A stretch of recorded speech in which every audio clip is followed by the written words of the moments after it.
আদেশগুলা ছেড়ে দেওয়া পাপ। সূরা হজের ৭৭ নম্বর আয়াতে আছে, ইয়া আইয়ুহাল্লাযীনা আমানু রুকউ ওয়াসজুদু ওয়া'বুদু রাব্বাকুম ওয়াফআলুল খায়র। হে ঈমানদারগণ, তোমরা রুকু করো, তোমরা সিজদা করো, তোমরা তোমাদের রবের ইবাদত করো, তোমরা ভালো কাজ করো, লাআল্লাকুম তুফলিহুন, যাতে তোমরা সফলকাম হও। এগুলো আল্লাহর আদেশ।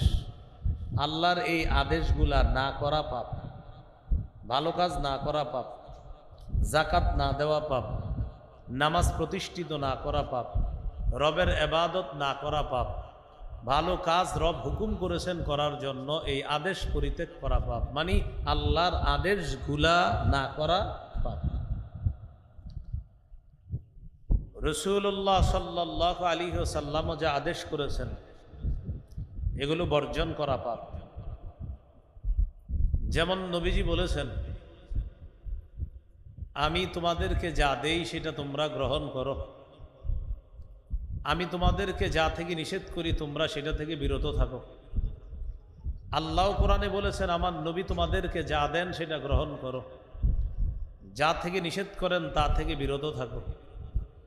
রাসূলুল্লাহ সাল্লাল্লাহু আলাইহি সাল্লামের আদেশ এইটা পালন না করাও পাপ। ২ নাম্বার, আল্লাহর নিষেধগুলা করা পাপ, রসুলের নিষেধগুলা করা পাপ। যেমন সূরা আলী ইমরানের ১৩১ নম্বর আয়াতে আল্লাহ বলেন, ইয়া আইয়ুহাল্লাযীনা আমানু লা তা'কুলুর রিবা আদআফাম মুদাআফা। হে ঈমানদারগণ, তোমরা বহুগুণে বৃদ্ধি করে সুদ খেও না। বলেন তো, সুদ খাওয়া এটা কার নিষেধ?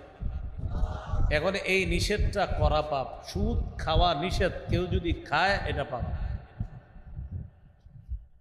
তেমনিভাবে রাসূলুল্লাহ সাল্লাল্লাহু আলাইহি সাল্লামের নিষেধগুলা কেউ যদি করে পাপ।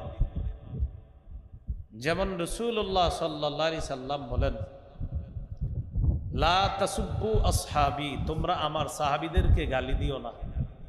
এটা নবীজির নিষেধ।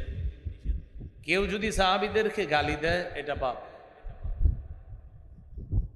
জুমার নামাজের দ্বিতীয় খুতবায় খতিব সাহেব প্রতি জুমায় পড়ে, আগামীকালেও অসংখ্য মসজিদের খতিবরা পড়বে, আল্লাহ আল্লাহ ফি আসহাবি লা তাত্তাখিজুহুম গরাদাম মিন বা'দি।